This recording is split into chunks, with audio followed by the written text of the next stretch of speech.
Welcome back to my channel. आज हम बात कर रहे हैं कि कोर्ट में केस कैसे दाखिल करें, कब किया जाता है कोर्ट में केस दाखिल। तो बहुत सारे सवाल हैं कि कोर्ट में कैसे केस दाखिल किया जाए, हमें क्या नॉलेज होनी चाहिए कोर्ट में केस दाखिल करने के लिए। तो ये सारा कुछ समझने से पहले हम पहले समझते हैं कि कोर्ट में केस दाखिल कब किया जाता है, क्यों किया जाता है। जब भी किसी प्रॉपर्टी से रिलेटेड, कोई मनी से रिलेटेड किया, आपने किसी को क्या है, कोई पैसा दिया हुआ है, उधार पे कोई पैसा दिया हुआ है, किसी को लोन दिया हुआ है, तो उस पैसे को वह व्यक्ति वापस नहीं करता है, तो उस केस में आप क्या कहते हैं, उस व्यक्ति पर क्या है, रिकवरी के लिए, मनी की रिकवरी के लिए कोर्ट में केस दाखिल करते हैं। या आपका किसी प्रॉपर्टी से रिलेटेड कोई इशू चल रहा है, किसी ने आपकी प्रॉपर्टी पे क्या है, अवैध रूप से कब्जा किया हुआ है और वह क्या है, उस कब्जे से नहीं हट रहा है, उस केस में आप उस व्यक्ति को पहले चेतावनी देते हैं और उसके बाद क्या है, उसे लीगल नोटिस देने के बाद आप कोर्ट केस दाखिल करते हैं। या एक अदर रीजन ले लीजिए कि किसी भी तरह का कोई रेंट के लिए आपने कोई प्रॉपर्टी दी हुई है और रेंट का वो पैसा नहीं दे रहा है वो किराएदार, तो उस केस में क्या है, आप उसको चेतावनी देने के बाद अगर वह पैसा नहीं देता है टाइम टू टाइम, तो उस केस में आप कोर्ट का रुख करते हैं और कोर्ट में केस दाखिल करते हैं। तो कई वजह है जिससे कि हम कोर्ट में केस दाखिल करते हैं। तो ये जो वजह मैंने बताई वो क्या है, एक सिविल केस से रिलेटेड होता है कि सिविल केस इस तरीके से दायर किया जाता है और क्रिमिनल केस होता है। और क्रिमिनल केस में क्या है, एक एफआईआर दर्ज की जाती है, कंप्लेंट की जाती है, उसके बाद क्या है, उस पे ट्रायल होता है, उस पे इंक्वायरी होती है, उसके बाद कोर्ट में केस चलता है। तो क्रिमिनल केस का अलग प्रोसीजर है, सिविल केसेज का अलग प्रोसीजर है। जो क्रिमिनल केसेज होते हैं उसमें क्रिमिनल जो केसेज है उसमें पुलिस हैंडल करती है या जो गवर्नमेंट है उसके द्वारा क्या है देखा जाता है केस। लेकिन जो सिविल केसेज है उसमें पर्सनल एडवोकेट्स होते हैं, आपको अपना खुद का वकील करना पड़ता है कोर्ट केस को दाखिल करने के लिए।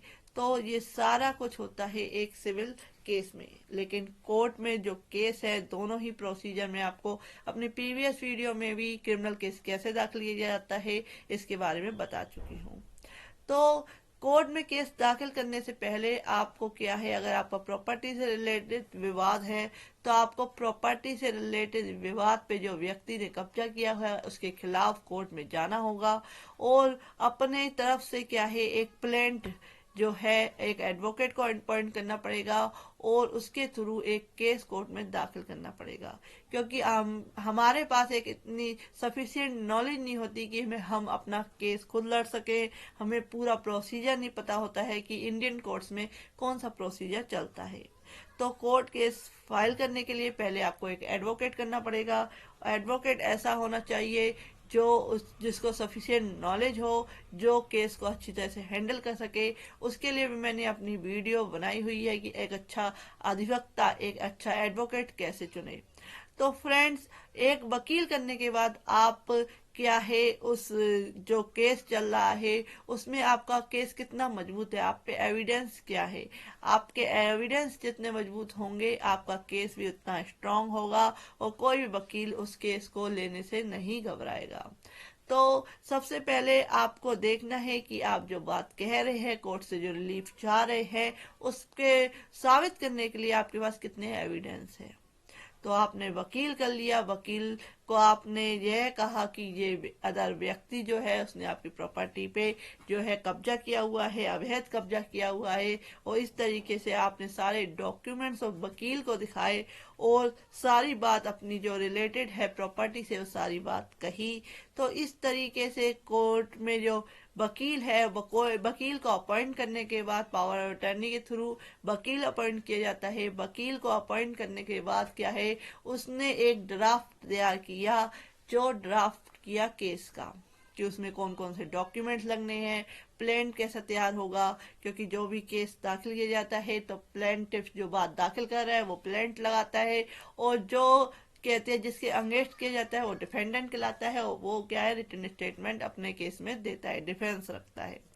तो प्लेंट आपको, यानी कि आप जो जो फैक्ट्स उस वकील को बताएंगे अपने केस से रिलेटेड, तो सारे फैक्ट्स, वे व्यक्ति कहाँ रहता है, जो डिफेंडेंट है वो कहाँ रहता है, क्या बिजनेस करता है, क्या कारोबार करता है, ये सारा कुछ डिटेल बताएंगे। उसने कब से आपकी प्रॉपर्टी पे कब्जा किया हुआ है, ये सारी कुछ डिटेल बताएंगे। और क्या क्या इसको प्रूफ करने के लिए सबूत है कि आपका जो जो पोजीशन है वो आपका है और उसने अवैध रूप से किया हुआ है, ये सारा कुछ डिटेल आप वकील को देंगे। और वो अपने जो उसने वकील ने जो प्लान ड्राफ्ट किया है उस प्लान के साथ साथ वो डॉक्यूमेंट्स और साथ में साथ एफिडेविट की जो बात कही जा रही है आपके थ्रू, एक एफिडेविट वकील के थ्रू लगाया जाएगा कि उसमें ये लिखा होगा कि जो आप बात कह रहे हैं, कोर्ट से जो रिलीफ चाह रहे हैं, आपकी निजी नॉलेज में सही है, आप किसी तरह की झूठ फरेब से क्या है केस दाखिल नहीं कर रहे। इस तरीके से कोर्ट में केस दाखिल किया जाता है। और उसके बाद क्या है, जब एक बार फाइल हो जाता है कोर्ट में केस, जब वकील के थ्रू जो है फर्स्ट जो है मामला पहले सबमिट किया जाता है, जो कोर्ट का जो रजिस्टर जहाँ पे सबमिट होना होता है केस, वहाँ पे सबमिट होने के बाद क्या है उसका प्रोसीजर जो ट्रायल चलता है। और फर्स्ट हियरिंग जो होती है उसमें कोर्ट आपको बुलाती है और बताती है कि आपने ये केस क्यों किया, तो समरी लेती है कि किस एवज में क्या है ये केस किया गया है। उसके बाद कोर्ट को लगता है कि नहीं ये उसकी ड्यूरेक्शन में आता है, वो उसका ट्रायल कर सकती है, तो जो केस है कंटिन्यू रहता है। उसको नेक्स्ट डेट पे क्या है उस केस का जो सम्मन वगैरह है कि उसकी सूचना इन्फॉर्मेशन के लिए क्या है प्रोसेस कर दिया जाता है। तो इस तरीके से कोर्ट में केस फाइल हो गया। उसके बाद इसका अदर ट्रायल चलता है। अदर ट्रायल चलने के साथ साथ पहले तो सम्मन होते हैं, सारे जो उसके अपोजिट पार्टी है उसको सम्मन होते हैं कोर्ट में, फिर उसकी अपियरेंस होती है। अगर डिफेंडेंट जो है जिसके खिलाफ कोर्ट में केस दाखिल किया जा रहा है अगर वह कोर्ट में अपेयर होता है तो वो अपने पक्ष में रिटन स्टेटमेंट कोर्ट में दाखिल करता है। रिटन स्टेटमेंट अगर उसने दाखिल कर दिया तो कोर्ट में दोनों पक्षों के क्या है एविडेंस होते हैं। और एविडेंस होने के बाद उस पक्षों की क्या है cross examination, chief examination affidavit के थ्रू हो जाती है सिविल केसेज में। तो उसके बाद चीफ एग्जामिनेशन के बाद क्या है क्रॉस एग्जामिनेशन होती है। और क्रॉस एग्जामिनेशन होने के बाद जो भी एविडेंस, जो भी गवाह रखे जाते हैं, विटनेसेस रखे जाते हैं, उनकी वन बाई वन क्या है उनकी गवाही होती है। इस तरीके से ट्रायल चलता है।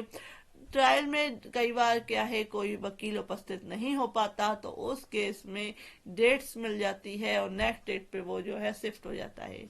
ये सारा कुछ होने के बाद जब एक जो है इशू जो है फ्रेम की जाते हैं कोर्ट के द्वारा कि इन इन पार्टियों में क्या है ये इशू है, इशू फ्रेम के करने के बाद क्या है उस इशू पे कोर्ट क्या है केस डिसाइड करती है। जो दोनों अपोजिट के वकील होते हैं उनसे बहस सुनी जाती है। जो भी वह अपने केस में पक्ष रखते हैं अपने कोर्ट में जो है वन बाई वन उनको चांस दिया जाता है। पहले प्लेंटिफ के वकील जो है अपनी बहस को रखता है और बहस जो है जो एग्जामिनेशन जो बहस है आर्ग्यूमेंट्स है वो रिटन में भी हो सकते हैं, आप रिटन में भी आर्ग्यूमेंट्स दे सकते हैं। इससे क्या होता है कि कई जो जजमेंट देने में आसानी होती है, रिटन जो हम आर्ग्यूमेंट्स देते हैं, लिखित बहस देते हैं, तो उससे केस को जीतने में और काफ़ी मदद मिलती है।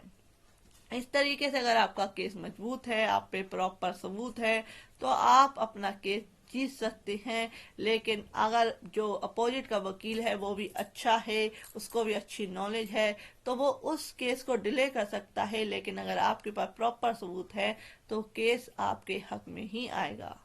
लेकिन कई बार ये होता है कि जो आपका वकील है वह प्रॉपर तरीके से क्या है कोर्ट में केस जो है अपना पक्ष नहीं रख पाता, तो उस चक्कर में क्या है कई बार केस में किसी तरह से आपके विपरीत यानी कि जो जजमेंट है वो आ जाता है।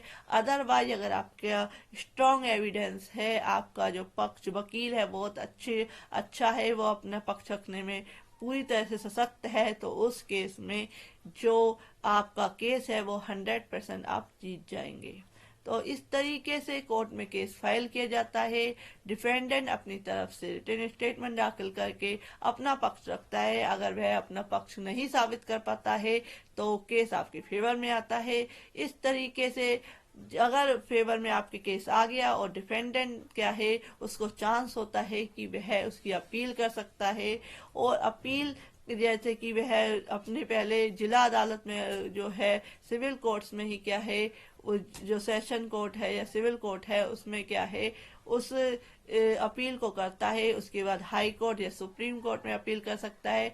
लेकिन उसमें देखना होता है कि अपील कब की जा रही है, कैसे की जा रही है, उसमें सर्कमस्टांसेस देखने होते हैं कि कौन सी केस में अपील हो सकती है। कई केसेस ऐसे होते हैं जिसमें अपील नहीं होती, और कई बार कोर्ट्स में क्या है जो केसेस होते हैं उसमें समझौता हो जाता है, और समझौता होने के साथ साथ क्या होता है जो केस है वह वहीं का वहीं खत्म हो जाता है, लेकिन उसमें कोर्ट की परमिशन चाहिए होती है। विदाउट कोर्ट की परमिशन से कोई केस खत्म नहीं किया जा सकता। तो इस तरीके से सारा प्रोसेस होता है। अगर आपके पास कोई भी क्वेरी है, आपको अगर कुछ डाउट है, तो आप मेरे कमेंट बॉक्स में लिख सकते हैं, मैं आपके जो क्वेश्चन है उसका आंसर दूंगी।